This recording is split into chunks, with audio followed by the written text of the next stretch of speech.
Our next speaker tonight is Tim Hayward, Professor of Environmental Political Theory at the University of Edinburgh, where he is also Director of the Just World Institute. Tonight, Professor Hayward discusses the catch-all derogatory term conspiracy theory and posits that maybe being a conspiracy theorist is not such a bad thing after all. So please let's all put our hands together for Professor Tim Hayward.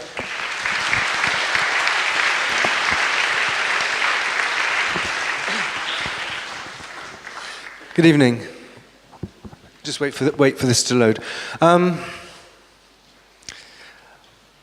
It's strange that a professor of environmental political theory from Edinburgh is here talking about media on trial. I think it's fair to say this past 9 months, past 10, 11 months, I've learned as much as I did probably my first year of life. And it all started, thanks to Vanessa's friend, and then Vanessa herself, of course, for making me realize that our media were not entirely telling the truth about everything. Because I'm a professor, it hadn't quite dawned on me up until that point, because studying philosophers, they 200 years ago, still quite a new idea in some ways for us. We take a while to catch on. So I could put myself in the place of people, probably unlike most of the people in this room who are way ahead of me. Most of us are way behind you in understanding just how much we're being deceived. But the situation in Aleppo, I think, was quite a litmus test for a lot of people, because there you had two competing stories, and then you had immediately afterwards a test of which one was telling the truth. And that was a very significant moment for me personally, but I think also for the world, and clearly a very major historic turning point in all sorts of ways. So that's kind of prompted me being involved. I started doing blogging, which was, just letting off a little bit of steam, really. But it was found to resonate with quite a lot of people in the public, and they said, well, it's good that someone who's got credentials is saying this, because otherwise we get dismissed as crazy conspiracy theorists. So that's what I'm talking about this evening, because I'll explain as we go along. I've been writing a blog about this as well, but if I can get the technology, this thing, is it? Who's afraid of conspiracy theory? As mainstream media lose our trust, we as citizens have to decide who to believe. And independent journalists give us a choice. And at the moment, we have this choice because we can hear them speak, places like this, we can hear them speak on social media, and certain, I think, foreign TV channels still. But I think we should be aware that we're enjoying this freedom of speech at the moment, and it's not something that has always been there, and it's not something necessarily that always will be there. And this is quite a disturbing thought.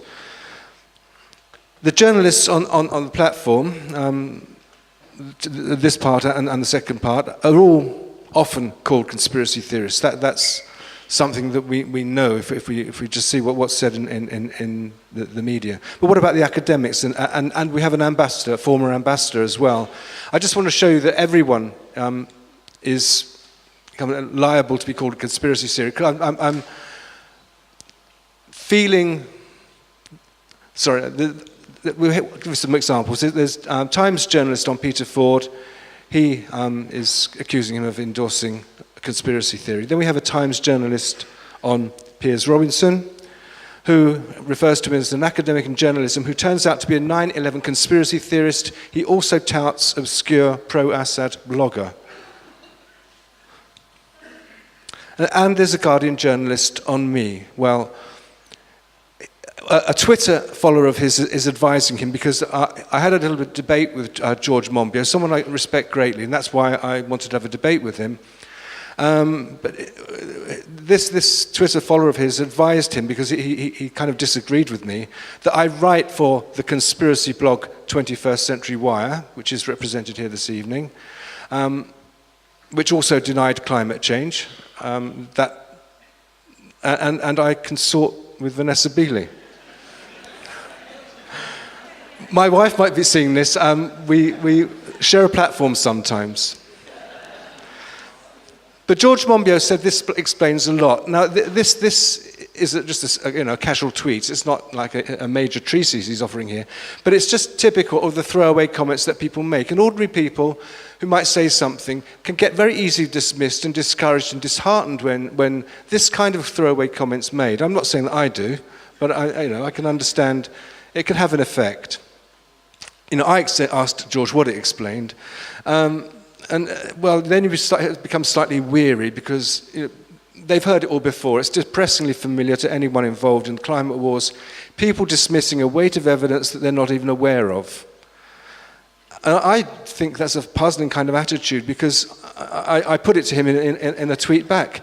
Could he name actually a climate scientist who would accept this report as evidence of the Syrian government's responsibility? Now, this debate was about the Khan Sheikhoun chemical incident in April.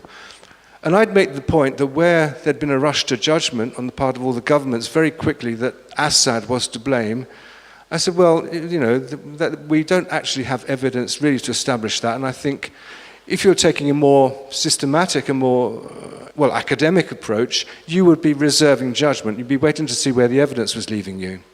Well, George was saying, I judge a case by the evidence, which sounds good, wherever it might take me, which also sounds good. And from the start, the evidence has been compelling. From the start, before any investigations. How do you know before the evidence is even investigated? You just trust what you're told. So my point would be, we've seen Robert, his presentation, the amount of sheer investigative forensic analysis he puts in.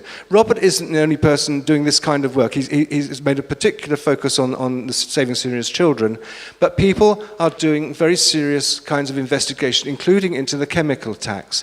As a result of my starting to blog, a colleague of mine at Edinburgh University, who apparently, it turned out, has been looking at these matters for some time, was in touch with lots of people with expertise in chemistry who'd been studying these attacks in Syria and raised very serious questions about the mainstream narrative on every single one of them, including this latest one.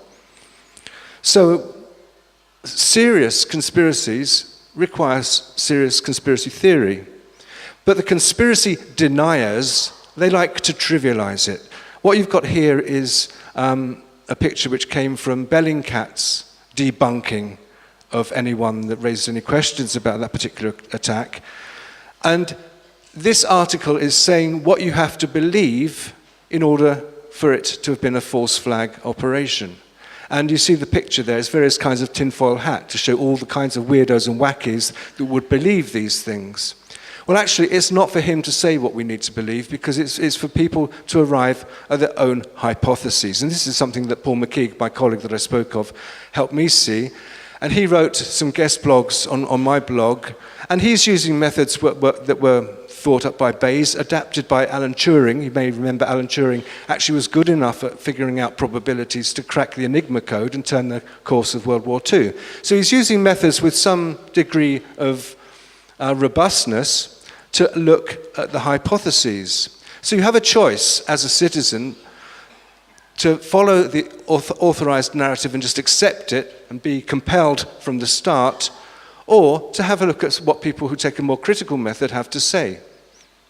Now, I'm not trying to say that just because you have a more impressive method, it means you're right. All I'm trying to say is that the people who are doing so-called conspiracy theory may have a point, and that point is worth taking seriously.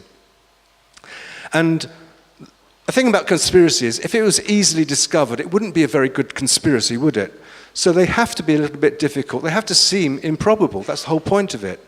And that's where good old Sherlock Holmes comes in to remind us with his principle that actually the approach to take is a much more calm and rational one.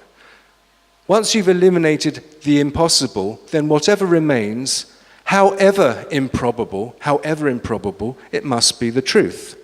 So that's sometimes called the Sherlock Holmes principle. It's actually a simplification. What the scientists do is the print becomes too small to read, but it's about weighing hypotheses and probabilities. But the point is essentially the same, that it can surprise you. You don't always assume that something's not happened just because it seems improbable. And in the nature of the case, conspiracies are supposed to seem improbable. Unfortunately, some of these false flag operations, when you think what these improbable explanations involve, it can be truly shocking and horrifying. That's the really scary thing, but that is what might be hidden. So my point is, I'm not saying that a professor from Edinburgh knows better than Nikki Haley in the United States.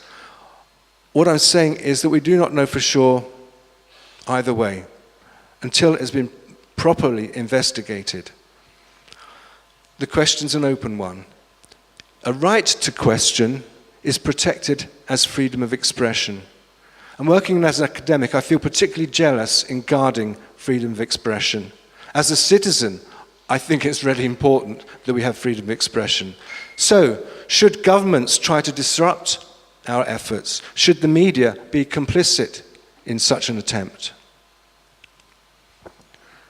Well, here's where I get disturbed, with my day job hat on, because there are actually academics who think conspiracy theories should not be protected under freedom of expression. We have here an example, perhaps a particularly egregious example, but this political philosopher, legal philosopher, is one of the most famous, influential in the world, Cass Sunstein. He wrote about conspiracy theories. He wrote about their causes, and he wrote about some cures that he proposed for them. But he's not just any philosopher. I can do my philosophizing all I like, and not many people pay much attention.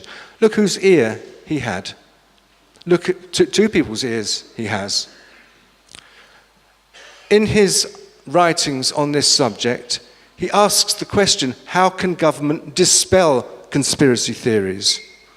How can it stop people asking these questions, citizens doing these kind of investigations? That is essentially what I'm seeing he is asking here.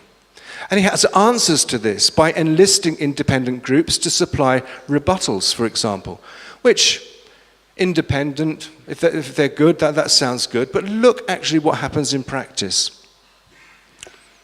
One of my very first blogs was looking at Amnesty International reports on Syria, and I was very surprised at how those reports from around 2012 didn't conform or follow remotely the research methods that were laid down for Amnesty International. That's what it's supposed to be doing. As an academic, the kind of geeky thing you can do is you can see whether they're using the methods that they say they're using, and they simply weren't.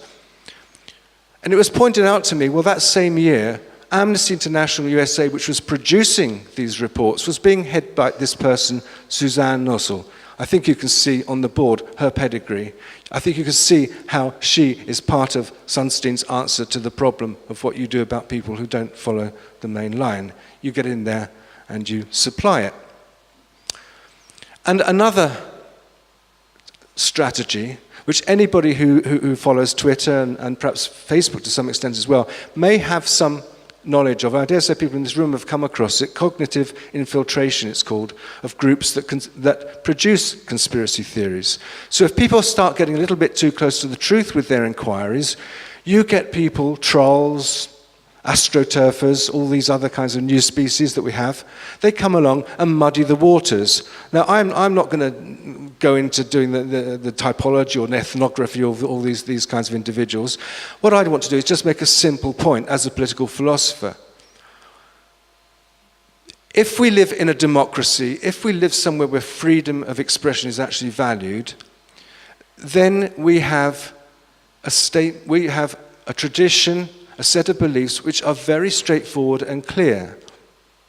John Stuart Mill, the 19th century political philosopher, he set out these principles. Now, I'm not saying we should all be liberals, I'm not saying he was right about anything, but people that talk about this being a liberal democracy and being protected, if they disagree with what he said, they should have a reason for it. And he said the only reason that you should ever prevent freedom of speech is to prevent direct incitement of harm. And you shouldn't prevent people speaking at all if they're just publishing opinions in the newspapers. Because however whatever you might think about it, however extreme you might find it, however wrong you might find it, if it's not actually provoking someone to do some harm, there are very many good reasons just to allow it to be said. So it's quite worrying when very indirect kinds of harm and threat are started to use as reasons to curtail freedom of speech. The idea of actually preventing people, actually infiltrating people who are trying to do the kind of thing that Robert's doing, for me, is abhorrent as a philosopher and as a citizen. And I think we need to be aware, we need to be recovering a sense of confidence. I see people say, on Facebook, for example, they've lost friends, they've even fallen out with members of their family because they've taken the kind of stance that people on this platform take with regard to matters of the truth. It's serious for lots of people. So I think, as an academic, the least that I can do is give support to people who's doing nothing other than simply seeking the truth.